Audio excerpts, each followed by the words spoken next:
so this is lunch hour with Bertie, but not really lunch hour with Bertie because I'm sitting in my car with this. I don't have any book ideas, but there's been a few things ruminating in my head. So that's what like these 10, 15 minute little sessions will be, whatever you want to call them. And the first one is, I love puzzles, and I'm writing 2 books right now. Okay, I'm writing 2 books. I'll give that away. The first one is, so I have to write 2 books simultaneously, and that's because I can't feel too many emotions with my biography or like my life. So I'm writing a happy book, or rather a book that is life lessons that I've learned from different, just applying different things that I read about or heard about or followed somebody, like saw somebody else do it and then I did it. So how anybody can turn their life around, anyone can be successful. There's not one way. The only way you're going to find that out is if you try some of the things that you read. Think about what you read. Don't just read it to read it. I mean, like, okay, I grew up Mormon, as we know, so we would have to read the Book of Mormon. We'd have to read the Bible. I did read both fully through. I read them multiple times in seminary, so I know all the Bible stories. I know all of that. And we were told to read. And I would just read the words. I would just read them out loud. Not really, you know, especially at a young age. It wasn't until I was probably 18, 19 in college when I read it and actually read it to read it, not just to read it because I had to. And that is so important. As parents, we need to remember that what we teach our kids, first they learn through our examples. That's what they learn first. They watch us.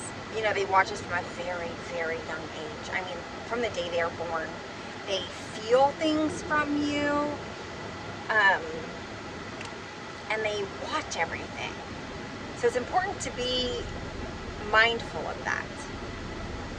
Especially when you don't think they're in earshot. Be careful of what you say, you know? Especially about them. To your spouse. Or to somebody else. But, okay, so my story, I've already started to give little glimpses of areas in my life that I'll be talking about in my biography. In other people's comments. So if there is some post that makes me remind myself of a time of my life, I'll put that in there. I'll be like, here's my story. Here's how this concept, when I learned about it, here's what happened to me. So if y'all are puzzle seekers like I am, then those are your Easter eggs. I don't know how you find my comments everywhere, but I'm leaving them everywhere. It can be a LinkedIn post, a YouTube post, a Facebook post, an Instagram post, a Threads post, a TikTok post. When I feel like I need to comment, I comment. I don't just comment on anybody's random. I don't like anybody's that's random. Yeah, actually, I don't even really like videos anymore because that's not a thing. Oh, but, so yes. And another thing, this one is all over the place, y'all, because I left without my notes. You know, you write them down and then you leave it, because why wouldn't you? So anyways, so yes, the comments. Let's get that one done. The comments, I have comments left on every social media platform, and I personally think that that's where my strength lies. Not in what I say. I mean, eventually somebody will be interested in what I have to say because I do have a very unique view and perspective. But where I really shine is in other people's communities because I resonate with them all. And so they'll say something and I will, you know, like I said, it will give me a flashback to a time or when that concept helped me, or what, even my additional thoughts on that concept, right? Making it go further. All over. So go find them. You'll see. And then some of them will be like little excerpts into my book. Alright, so comments, and you will find out basically a lot, but I have just started. Like literally, I started posting it on social media, I think maybe May 15th. 2020, I had a 3-year sabbatical, 4-year sabbatical, where I literally just wasn't on my phone at all, except for work. I just couldn't deal with it. I don't know. I wanted to like completely just shut down for a minute, or to remove myself. And in that time, in that 3 years where I was on social media, rarely, my own inspiration started coming back. Because I was thinking so much more. I wasn't just droning. That's an important thing to think about. Because so the posts that I comment on that resonate with me are ones that I would want to pass on. That I would want to now give this person that advice, or some advice that I'd want to take. And I'm like, oh, that's a fascinating way to look at it. I'm going to start looking at it like that and like see through that lens and see what happens. Life is just, the more lenses you can use to filter everything through, the more colorful it gets. Like, I can't even describe what happens when you start doing that. The world, like, just this fascinating world opens up when you start thinking. I'm thinking, y'all. That's all I'm doing. I'm thinking. And it's funny because growing up, that was the number one thing everyone would complain about. They're like, Bertie, use your brain. Do you ever use your brain? Just think. And I was thinking, I was just never thinking what y'all were thinking. So then I realized they don't want me to think. They want me to follow. They want me to do just as I'm told. They don't want me to think about why I should put my shoes in the closet. They want me to just do it. So we conform very quickly. And so my mom, I'm sure, is so proud of me. She really is. She is proud of me. She's happy I'm writing a book and all that. But she's my mom, and I'm her daughter. So of course there are certain, she judges me for certain things. I don't judge her for anything except for judging me. But that's a different story. But she would always say, use your brain. So she would be very happy now that I'm actually starting to think. It's not as fast as everybody else, maybe. Or maybe it takes me a while to get around to, because my brain, it literally is so different, which is weird, because I don't feel different, because it's me. So when somebody else doesn't have the same thought I do, I'm like, wow, you have a different thought? What? I don't like it. I do like it when people have the same thoughts about me,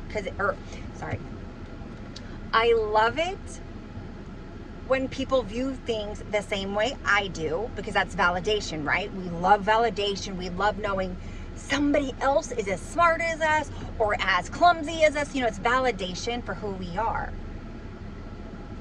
And there was a second point to that. All right, so I'm just going to post this real time too on YouTube, because this is just how I think of things. And I didn't bring anything to write notes either. So this is how my brain goes, though. And when I have paper in front of me, I can help write it down. Okay, so somewhere, the comments, use your brain, think that social media.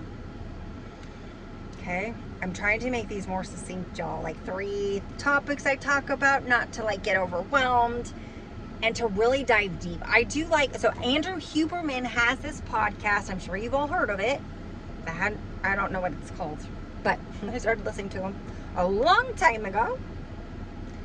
And the reason I loved him the most was because he took a whole month to deep dive into a subject.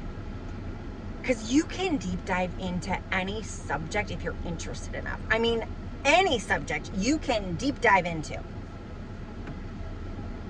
So I kind of want this to be that, but with concepts.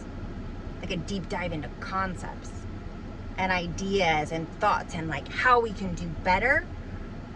Because that's the only way we will do better, is if we actually think about how we can do better. And then once you think, apply. Think, apply. And you don't have to have validation before you do what you want to do or say what you are going to say. Because you know what? If you're like me, 9 times out of 10, nobody understands you. But you keep saying it. You keep trying to re-communicate it. Because my message has been one and the same from the very beginning. my message has never changed. The core of it. Now I've gone into different fields or different niches or occupations, but my message within each of those was the same. Like what I taught, what I gave from my heart was the same message. Always. And that's why I know that I'm never worried that somebody won't like me or not. All I know is I'm me, and I can't really help if you like me or not. I do have a fun time though getting trained. I do have a fun time trying to get people to like me though. Like when you just know they're like not having a good time, like going over there and just like trying to get them to have a good time. Now when somebody does not want to have a good time, you're not going to be able to get them to have a good time.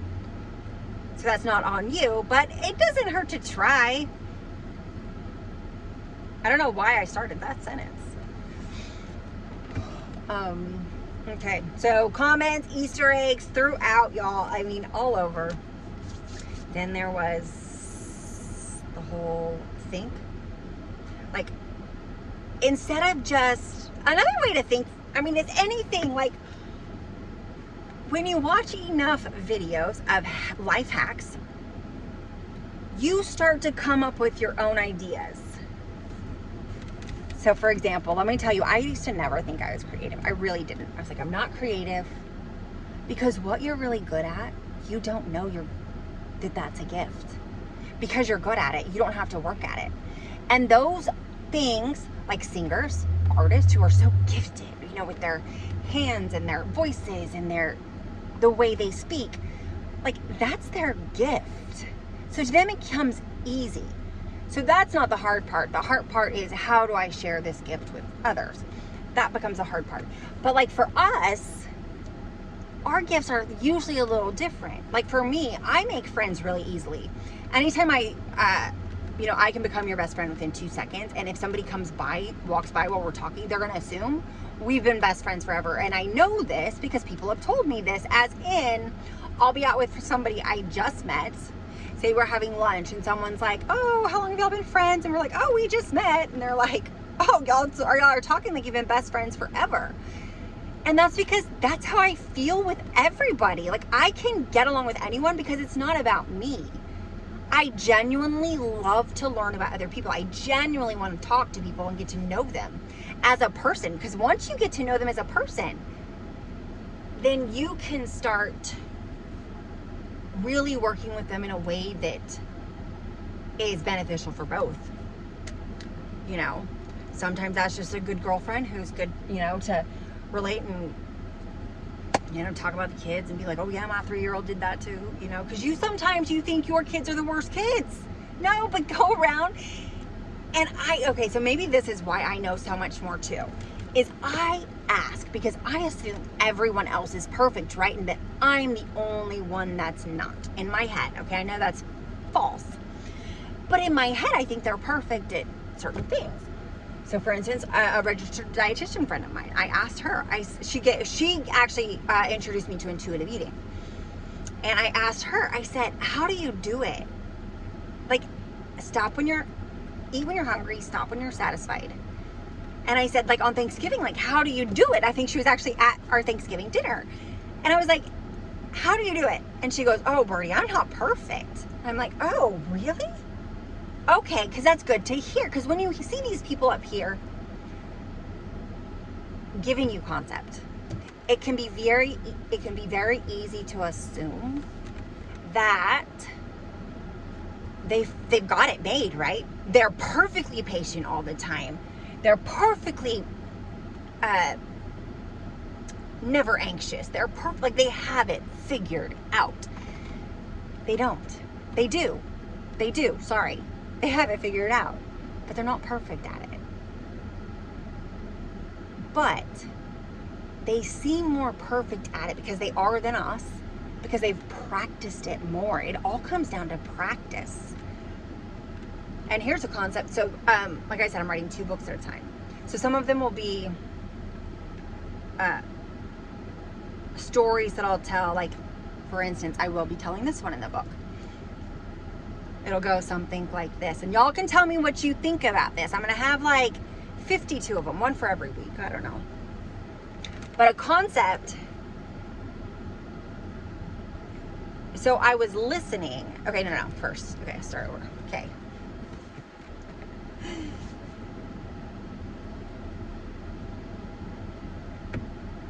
I was listening to a podcast. I think it was Lori Harder, or she was talking about Jay Shetty, or I think it was Lori Harder talking about talk that Jay Shetty had given. All right, they're both big podcasters if you don't know them. Lori Harder, Jay Shetty, okay. And, I was going to say something. Okay, so I was listening to a podcast with them, and it's all so ingrained in my head because I hit a squirrel the first time. Well, the same time I was listening to it, I don't think I've ever killed an animal with my car, and I ran over a freaking squirrel, and I was giving notes to myself. So there's a TikTok video of it, actually. I hit the squirrel. I'm like, I think I just hit a squirrel. Like, it was like, I don't want to think about it a lot. Anyways, that was also the first time where I realized that there's a meme. This will not be a part of the book. This is for y'all's enjoyment. There was a meme that said, make a choice, because if you don't, then making a choice is important, because something like that. But then it says, because there's a squirrel. The roads are filled with dead squirrels. Because this squirrel did exactly that. I was so mad at that squirrel. I was like, what were you thinking? Because it ran out, immediately turned and hit my wheel, and I was like, I had no chance of saving this poor squirrel. Okay, but so my oxytocin went up then, right? So then I remember this podcast forever. And it was about practicing in the middle of something. So she was saying that you have to practice patience while you're in the midst of frustration. You have got to, or in the midst of chaos. You have to practice it. Because of course we're all patient and perfect when our kids are being angels. Of course, when life is going great, it's easy to practice happiness and joy and caring and unselfishness. It's so easy. So I heard that, practice in the midst of chaos. And then your reticular brain automatically starts looking for an example, or mine does. And I think all of ours does. I'm just very aware of it. And so sometimes I feel like I can see my own brain thinking, because I imagine it. It's not like I really can, but I imagine it. That's what I think visualization is, y'all. You're not really seeing it, but you're imagining it so well and vividly that it becomes real. All right? Because you're creating it in your head. You don't actually see it. You don't see it and then you go, you create it and then you see and go. That's visualization for you. Okay. So anyway, so practice in the midst. So I think my three youngest, I think I actually had 4 kids. Did I have 5 kids then? No, I had all 5 kids then. Yeah. So I was a mom of 5, and if you know, that's crazy. So I was at the Galleria in Houston, and we went to their play place. And all my kids were running around playing. And I'm sitting next to this guy. There's 100 kids there. And I'm sitting next to this man who he is sitting upright, hands on his knees, almost like he was meditating. And his eyes were closed. And I was like, oh my goodness. This is where I need to come practice meditation. This is where I need to come practice patience. Because if I can quiet my mind in the midst of crazy kids, laughing, crying, hurt, life's jungle gym. Because he can do it. And I thought, is he here with a kid? Is he here just by himself? I'm like, this is going to be fascinating to know. Because did he literally just come here to do this? Or does he have a kid? So his daughter comes up to him. She was probably 4 or 5. And is like, Daddy, Daddy. And then he literally just comes out of it and is like, right into dad mode. And the daughter leaves and he goes right back to meditation mode. And the powerful message it sent me was that you can practice patience anywhere. So, okay, that's it. It's 20 minutes. I have so many more points, y'all. My heart is so like, I just want to tell all the information. I feel like I have so much in me that I want to like get out, but I also know that because my message is one and the same from now till forever,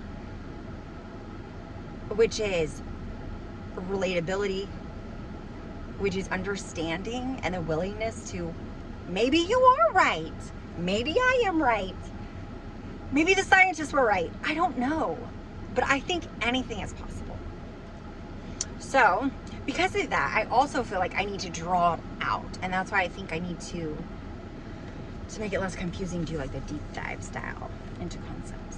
What do y'all think? Okay, that's it. All right. Well, if you like me, apparently you have to subscribe, which this all sounds so authentic, but I know I have inauthentic, but I have to do it. So subscribe, like notifications, but more importantly, I just want y'all's comments.